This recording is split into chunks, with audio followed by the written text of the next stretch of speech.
Welcome back to Hardware Unboxed. Today I'm explaining something I think many of you already understand. You might be wondering, why am I explaining it then?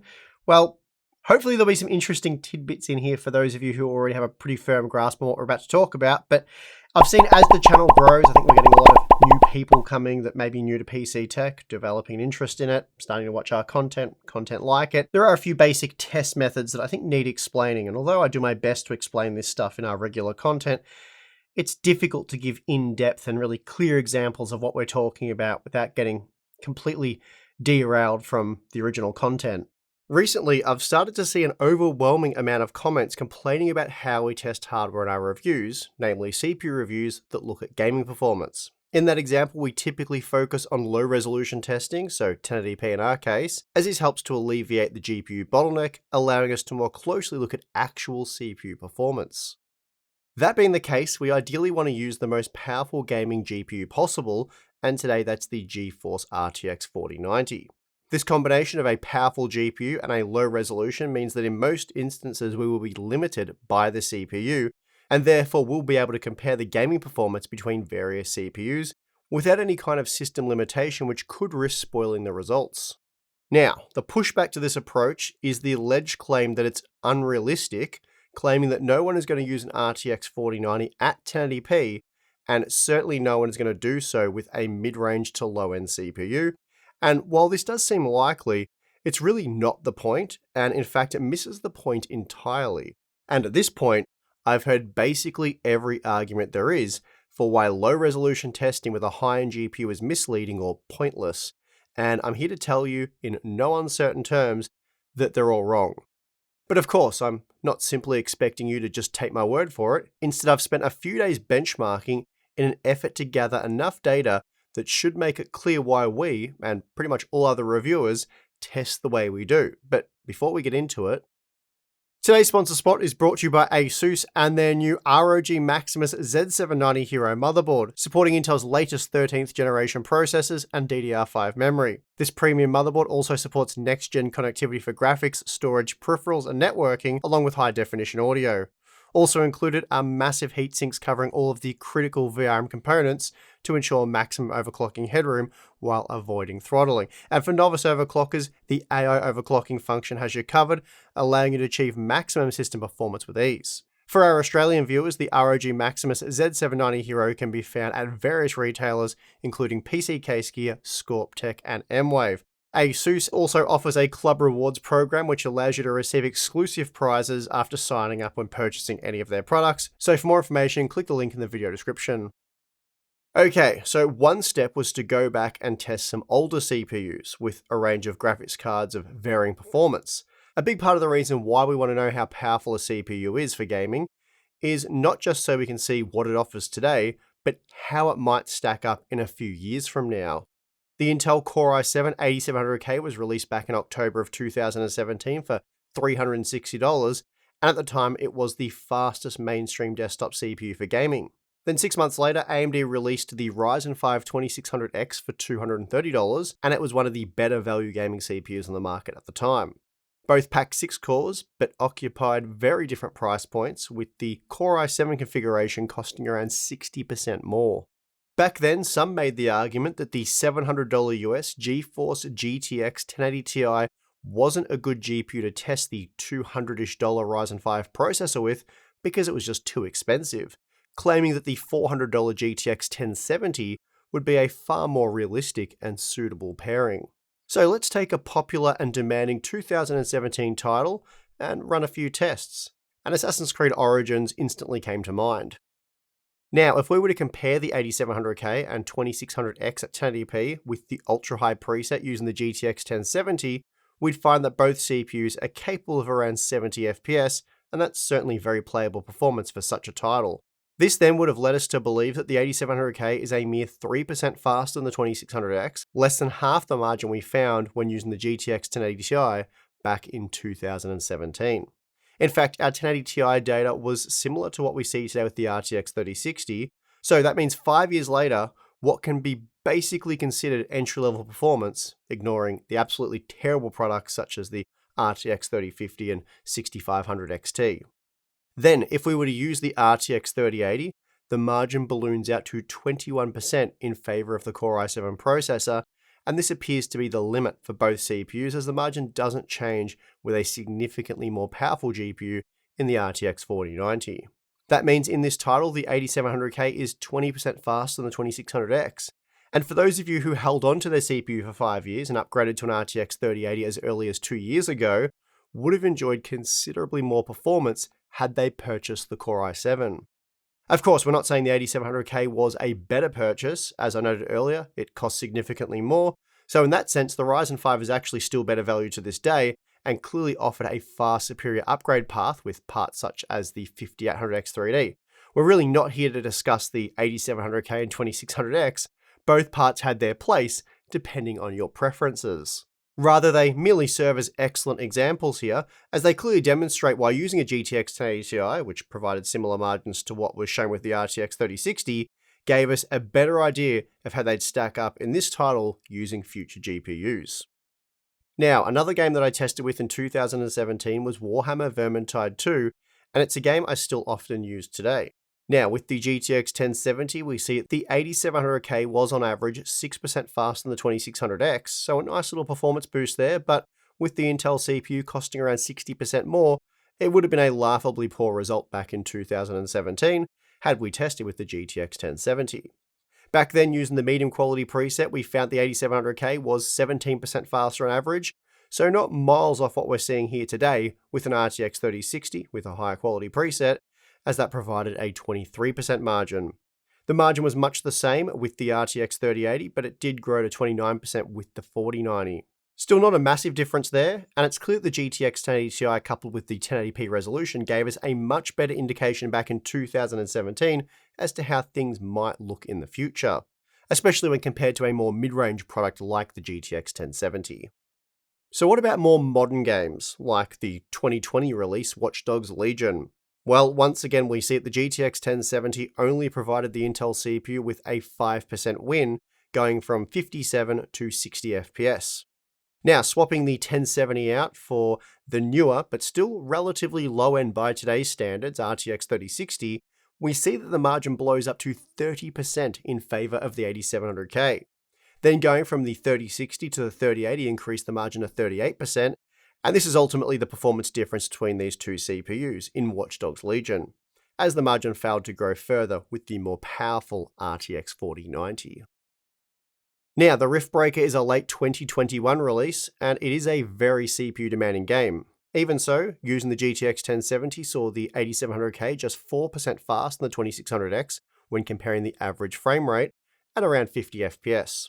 Now, upgrading to the RTX 3060, that saw the margin grow by more than 3 times to 15%, but even the RTX 3060 is heavily masking what the true margin really is, as we see with the RTX 3080 that the 8700K produced 44% more performance, and this is the actual performance difference between these two CPUs, as we saw the same margin when using the mighty RTX 4090. Okay, so hopefully those were some eye-opening results for those of you pushing for GPU-limited CPU testing.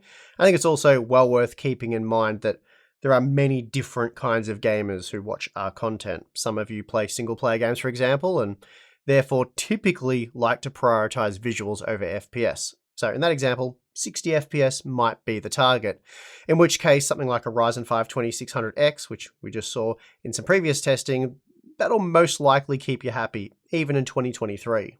But others might enjoy competitive multiplayer shooters where 120 FPS might be the minimum acceptable frame rate, with the target more like 200 FPS or potentially greater. The point is, the games you play aren't the same games everyone plays, and the way you like to play your games isn't the way everyone likes to play them. For example, I target a minimum of 90 FPS, as this is the highest input delay I'll accept when playing most games, even single-player titles like Watch Dogs Legion, for example, and that means I'd be better served by the 8700K than I would the 2600X. I just have to spend a lot more money for that privilege. Also, a point well worth keeping in mind is the fact that the resolution is irrelevant when talking about performance targets. Remember, this is not a GPU benchmark, it's a CPU benchmark.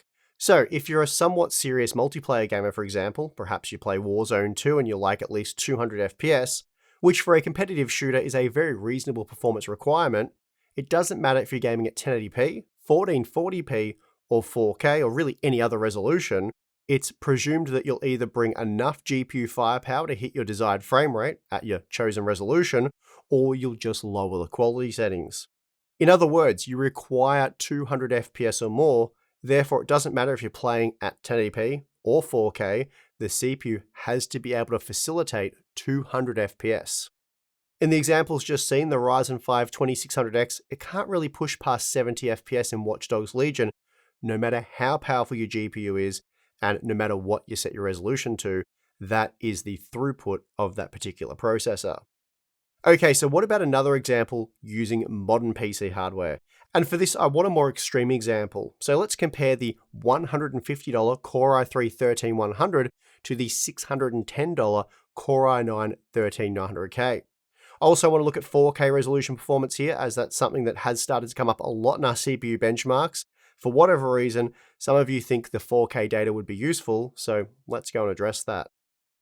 Starting with Watch Dogs Legion at 1080p, here we see that when using what is arguably a more suitable GPU for a Core i3-13100 and the GeForce RTX 3060, the 13900K is a mere 3% faster when comparing the average frame rate. So is that useful data? In my opinion, no, but let's dig a little bit deeper. Now, when using the RTX 3080, the 13900K is 50% faster than the 13100. 50%. That is a massive performance difference. Therefore, this data is far more useful, as it not only gives a much clearer indication of the true performance difference, but it actually tells you what the 13100's limit is in this game. And this is further enforced by the inclusion of the RTX 4090, which still saw the 13100 limited to 102 FPS. However, the 13900K gained a further 22% performance boost, hitting 186 FPS, making it a staggering 82% faster than the 13100, and that's quite a different story to the 3% uplift we saw with the RTX 3060. Okay, so what about the 4K results? Here we saw no difference in performance between these two CPUs when using the RTX 3060 and 3080, as the data is heavily GPU limited. As we just saw at 1080p, the 13100 had no issue driving 102 FPS on average with 1% lows of 74 FPS, both well above what the 3060 and 3080 can drive at 4K. We only start to run into the limits of the 13100 at 4K when using RTX 4090, limiting performance to 99 FPS, whereas the 13900K was good for 149 FPS, so a 51% increase for the i9, and remarkably similar to the margins seen with the 3080 at 1080p. There are several issues with this data beyond what I've already shown. For example, if this was a title where it made sense to chase big frame rates for competitive gameplay, limiting the 13900K to 149 FPS with the 4090 at 4K doesn't show you the full throughput capabilities of that CPU. Again, if you want 200 FPS here, you wouldn't settle for 150 FPS. You'd lower the visual quality settings in the hope that your CPU could allow your GPU to go further. Testing at 1080p shows that the 13900K in its current configuration fell just short of 200 FPS, though it's unclear if this is a CPU or GPU limit without further testing. The point being though that we're more limited here, and if it were a competitive multiplayer title, I would test with a lower quality preset. Speaking of testing competitive multiplayer titles using low quality settings, here's Call of Duty Modern Warfare 2 using the basic quality preset. Armed with the RTX 3060, both CPUs allowed for over 120 FPS on average, though the 1% lows of the 13100 did take a bit of a hit. Still, looking at the average frame rate, we see that the 13900K is just 3% faster than the Core i3. The situation though changes dramatically when we swap out the 3060 for the 3080. Now the Core i9 processor is 47% faster, hitting 193 FPS, while the 13100 saw no improvement to 1% lows, with a mild 7% boost to the average frame rate. But we're nowhere near the limits of the 13900K, as the Core i9 processor spat out an impressive 302 FPS when paired with the RTX 4090, making it over 2 times faster than the 13100, so a 130% improvement here. Again, we're able to confirm the limits of the 13100 at 130 FPS, so we know exactly what this part is capable of, something we couldn't determine with the RTX 3060. And here's a look at the 4K data, and again, for reviews seeking to measure CPU performance, you can see why these numbers are completely pointless and really very unhelpful. The RTX 3060 limited both CPUs to 55 FPS, while the 3080 limited performance to just over 100 FPS, and we know that the 13100 is good for 130 FPS, as seen via the 1080p testing. So to see any difference in performance, we do require the RTX 4090, and this revealed a 43% performance advantage for the 13900K. So that's certainly a substantial performance uplift, but it's also not the true performance difference. The last example we have is the Riftbreaker, and you're probably starting to see a pattern emerge. Using the RTX 3060 tells us nothing useful, other than the fact that the RTX 3060 can only render 71 FPS on average at 1080p in this title using the high quality settings. So that's probably useful for a GPU benchmark, but completely useless when looking at CPU performance. The RTX 3080 data is slightly more useful though, and while it does indicate that 13100 is perfectly adequate here, it doesn't tell us which CPU is going to be the best well beyond 120 to 130 FPS, or which CPU will end up faster in the future. For that, the RTX 4090 has some concrete data for us. Here the 13900K is 53% faster, hitting 226 FPS, while the 13100 maxed out at just 148 FPS. Still, that is an impressive performance achievement by the Core i3 processor, and if all you require is 140-ish FPS, then the Core i3 will likely work, and really it did take the RTX 4090 at 1080p to answer that question. Then, as we've come to learn, the more GPU-limited 4K data does mask the real performance difference between the Core i3 and Core i9 processors, and even the 23% improvement to the 1% lows for the 13900K when armed with the RTX 4090 is a far cry from the real margin. Just lastly, here's some mixed data comparing the new 13th gen Intel processors with the older 8700K and 2600X. Let's say you owned the Core i7 8700K and you were finally looking at retiring it, and of course, you wanted something that would offer substantially more performance in order to warrant the investment. Testing Watch Dogs Legion using the RTX 3060 at 1080p shows a mere 6% uplift from the 8700K to the 13900K. That's a seriously disappointing margin, and it'd have you wondering how you'd go about boosting performance. However, under the same conditions, with the RTX 4090, we see that the 13900K is actually 98% faster than the 8700K, basically twice the performance. And therefore, that CPU upgrade will enable a truly high refresh rate experience, assuming you have the GPU power to unlock 186 FPS in this title, or are willing to lower visual quality settings in order to make such a performance target possible with a lesser graphics card. It's a similar story in Modern Warfare 2. Using the RTX 3060, the 13900K looks much like a Core i3 13100 or Core i7 8700K, all at between 120 and 130 FPS. However, swapping out the 3060 for the 4090 reveals the true CPU performance difference, and now the 13900K is offering 113% more performance than the 8700K. The Riftbreaker shows more of the same. Using the RTX 3060, the 13900K matched the average frame rate of the 8700K, though 1% lows were 24% higher due to the improved IPC, and the DDR5 memory bandwidth is likely playing a key role here. Anyway, if we look at the average frame rate performance, there isn't much to report when using an RTX 3060. However, switching to the RTX 4090 changes things, and now even the 13100 is offering big performance gains over the 8700K. Again, IPC and DDR5 is playing a key role here.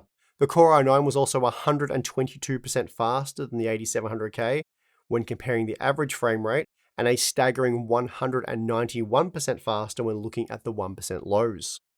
So hopefully by this point you now understand why testing CPU performance with a strong GPU bottleneck is a bad idea, and significantly more misleading than the well-established test methods used by almost all tech media outlets. Now look, I get why some viewers prefer more realistic testing, which is why we stick to commonly used resolutions such as 1080p in favor of stuff like 720p, the more sort of for science type resolution, though there are quite a few issues with 720p in an RTX 4090, for example, but not getting into that for this video. Maybe that's something we can tackle in future content. And, not just resolutions either. We try to use quality presets that make sense for a given title. I also understand why viewers want to see what kind of performance upgrade a new CPU will provide for their specific configuration, but you can quite easily work that out with just a bit of digging. All you have to do is work out how much performance your graphics card will deliver in a chosen game when not limited by CPU performance. This can be achieved by looking at GPU reviews. Simply check the performance at your desired resolution, then cross-reference that with the CPU data from the same game. The RTX 3060, for example, that can deliver around 90 FPS in Watch Dogs Legion at 1080p using the very high quality preset, but the Ryzen 5 2600 is only good for around 60 FPS, so upgrading to the Core i3 13100, that'd net you around 30% more performance in that example. Meanwhile, the argument that no one would ever pair a Core i3 13100 with a GeForce RTX 4090, it's very short-sighted, and of course, misses the point entirely, but even by its own logic, makes little sense, and as I said, is short-sighted. That's because based on polling data, we know that most of you will upgrade your graphics card around 3 times before upgrading your CPU. This is probably more so the case with Intel users, especially during the AM4 era, but the point stands, most of you don't upgrade your CPU every time you make a GPU upgrade, and most of you only upgrade your GPU when you're getting at least 50% more performance, and again, we've learnt this through polling data. So while those of you shopping for a Core i3 13100 today might be looking at RTX 3060 or RTX 3070 levels of GPU performance, a future 50% performance jump up in performance would land 3060 owners at around a 3080, while 3070 owners would be looking more at an RTX 4070 Ti. And that's a problem, as the 13100 was a great pairing for the 3060 in our testing, but almost always heavily limited the 3080, especially for those who will be targeting 140 FPS or more. So at the end of the day, you absolutely want to isolate the component you're testing so you can show what it's really capable of, and we as reviewers aim to do this while using real-world testing. The idea isn't to upsell you on a Core i9 13900K from a Core i3 13100, but rather to accurately show you what both products can offer you, allowing you to make an informed buying decision. Not just that, but it could also be the case that you have 2 CPU options at the same price point. So let's say a pair of CPUs that cost around $200. Testing those CPUs with a GPU and resolution combo that results in GPU limited testing would almost certainly lead you to believe that both CPUs deliver the same level of performance. So it doesn't really matter which one you buy. And while that could be the case, in reality, it could be that one is significantly faster than the other for gaming, let's say 50% faster. So when it comes time to upgrade your GPU, one CPU will offer no extra performance in games, at least games that are CPU limited, while the other CPU will enable big 50% performance gains. So based on that, there really isn't a single scenario where heavily GPU limited CPU benchmarking makes sense. It is obviously very misleading, and really it's not that useful. It's really not that useful, not when we're looking at CPU performance. And it's certainly bad to just test that way on its own, so just 4K testing. In addition to maybe 1080p testing, sure, you could make an argument for that, but it's a hell of a lot of work. It takes up a lot of runtime on the video, and really it's a GPU benchmark, so it has very limited usefulness. And that is going to do it for this video. Hopefully this helps those of you confused as to why reviewers go about testing the way they do, better understand the test methods. So that was the goal here anyway. Hopefully it was helpful, and yeah, hopefully it helps you make better sense of CPU reviews and just, yeah, understand why we test the way we do. I think hopefully by this point that's been made clear anyway, but if not, do let me know in the comment section below and I'll do my best to address those. And if it was helpful, you know what to do. Subscribe. We have Floatplane Patreon. You can chat with us on Discord if you sign up to either of those. Tim and I can answer your questions directly. We do monthly live streams where we discuss all manner of topics, behind the scenes content and Q&As. So check that out if you're interested, but if not, that is perfectly fine. And I would like to thank you for watching this video. I'm your host, Steve. See you again next time.